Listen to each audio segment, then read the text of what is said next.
Maglaban natin ang bayan ito. Huwag tayo matakot sa kanila. Basta pumunta lahat dito. Ang kailangan sa bayan natin magkakaisa, magtutulungan. Kaya kailan pa tayo kilos kung wala ng bayan ito. Magkaisa tayo para sa lahat. Nasana kayo umalang. Kaya nga. Reklamo na kayo ginawa na Puro sa reklamo. Ha? Kaya alauna sa Tapos hindi makano. ang dami ng pulis dito. Nasaan Ang dami ng kayo? pulis. Namatay kayo dapat ngayon na. Ito na yung laban natin para sa bayan. Kaya panawagan sa lahat ng Pilipino dito sa Luzon. Magkaisa tayo ngayon na. Hindi na bukas. Ngayon na tayo niyuyurakan ng gobyerno. Correct. Tanginang yawa. Hindi tayo Tanginang bayan yawa natin. kayo. Ito na ang bayan natin. Mga tanga. Magpadala kayo sa takot. Babagsak ang bansang Pilipinas dahil sa inyo kung magpadala kayo sa takot. Lumaban tayo ng patas. Hindi ganito na. Gawin nila ka tayo na matakot sa kanila. Nakita nyo mga pulis dito nakapaligid sa amin. Hindi kami alis dito hanggat hindi kayo dumating kayo magkaisa ting magtulungan dito para sa bayan. Hindi na magandang administrasyon ito. Niyuyurakan yan. Ano ng mga taong bayan? Paano na tayo kung hindi kayo makipag-isa makipagtulungan? Inaantay namin kayo rito. Kaya nga. Puro reklamo, puro reklamo. Mahal ang bilihin. Tayo na lang, ilan na tayo. Tayong mga Duterte supporters lang ang dawang ko'y maglaban sa bayan ito. Tapos ayaw Ano kumilos. ginagawa sa atin? Kaya correct. Hindi na makatao. Ilang taon pa mga tayo natin ang ganito. Hindi na pwede ngayon pala lumaban na tayo kung ano kailangan natin. Magtulungan tayo. FJF! Lumaban tayo para sa bayan. JF, lumabas na kayo. Kayo mga nandito. Kailan pa kayo yung sinasabi nyong ano? Kaya yun lang yun. Ha? Umikot ang mundo. Oh, may rockstar sa likod dyan. Wala tayo sa takot sa kanila. Walang mangyayari ang bayang ito. Kaya kailan ba tayo kikilos ngayon na? Hindi kailangan natin sabihin na wala tayong pera, wala. Yun nga natutuwa sa gobyerno nga. Pinaghirap ang Pilipinas para wala nang lumaban sa kanya. Yun nga ang purpose nun. Kaya kailan ba tayo lulaban? Ito na ang araw. Ito na ang oras. Wala nang bukas.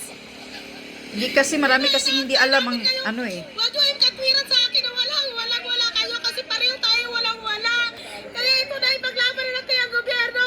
Ipaglaban na natin kung paano natin pangsakit sa gobyerno Marcos. Bulok Correct. na bulok.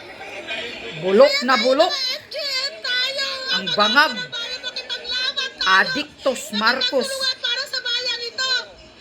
Kung nasaan kayo ngayon, pumunta na kayo rito. Kaya nga.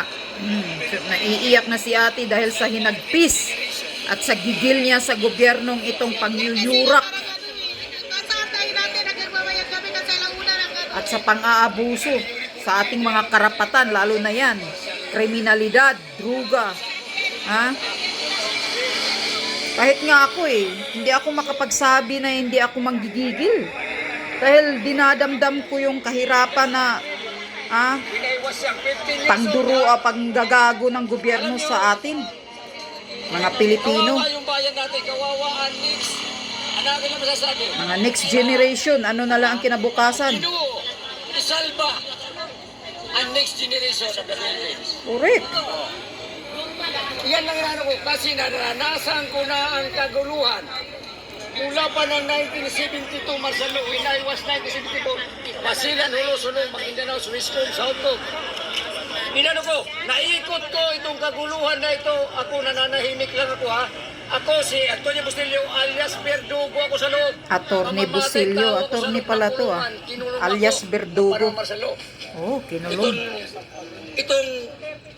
Itong nawong ko ha, itong mukha ko. Itong mukha ko. Nga marami Ayaw nagsasabi pag Bisaya na- ba? Kaya di maraming di kaintindi. Sabi ka mukha ko si Normis Wari daw. Basilan Hulo-Sulo, commander daw ang tatay ko, pinatay pa ng nag-adapt sa akin na military. Oh, Si Pilimon Bustillo, kilala ni Kabalo. nag-adapt ng military daw sa kanya, pinatay ang tatay niya. Bata pa ako yung Basilan, tumatayo ako sa scout, hindi ko alam, ang kalahati ko palang Muslim. Kalahati ko Kristyano. Ayaw ko ng kaguluhan. Ayaw ko kapayapaan. Kapayapaan. Itong pinag-aawayan ngayon na impeachment ni Sara, alam mo? Ako, si Sara napaka Pinakamano kasi 1984. Kasama ko sa meeting ng Davao ni Nanay Suling. Lula ni Sara, ha? Oh. Lumipad sa Maynila. Siya ang nagpabawa kay Marcos. 2 barko, ha? Sa barko malaki, sa barko maliit. Sumunod. Solidad Rua Duterte nga taga Southern Leyte in Davao. Si Nanay Suling. Na may agimat yan na agila. Na Oh. iniwan kay da Duterte. Ngayon nyo, Talaga, ganon? ginagahasa si Sara ngayon ng 200. Ginagahasa. Wag naman yan na words ginagahasa ng mga congressman. Sara, ginagahasa. Alam mo, lumipad si Sara. Oh. Kasi ang galing ni Sara. Kung sa baksi para si Marquez. Magano lang kayo para si Marquez. Ginagahasa daw ng mga congressman sa impeachment si Sara. Counter talaga. Hindi talaga nag-aaral papaya. Kaya pag-asa natin, kapayapaan sa buong bansa ng Pilipinas. Sabi pa ng English, God save the next generation. Kahit ako, durugin ako ngayon, gawin ako na sardinas, ikrimit ako, okay na. Kasi marami akong pinatay.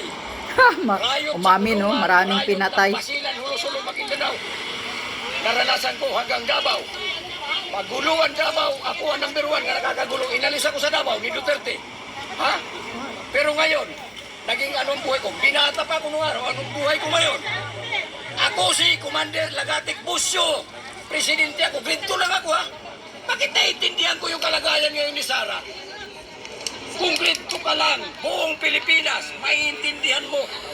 Ikaw, Martin, kilala kita. Bongbong. Martin Romualdez. Alam nyo ang nakakagulo kayo. Dalawa lang ura-ura man. Kalingin ni Rome. Ayaw yun, ha? Ura yun.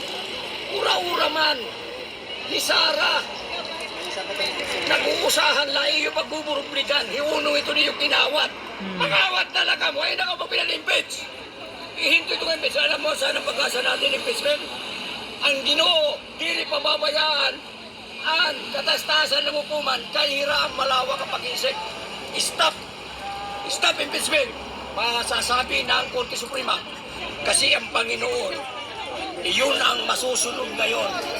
Kasi kung patuloy sa Pilipinas yung impeachment, naka-warm up na ngayon kung sa basketball, naka-warm up na ngayon ang Mindanao, Visayas. Tandaan nyo, ang kaguluhan, kawawa naman ang next generation. Correct.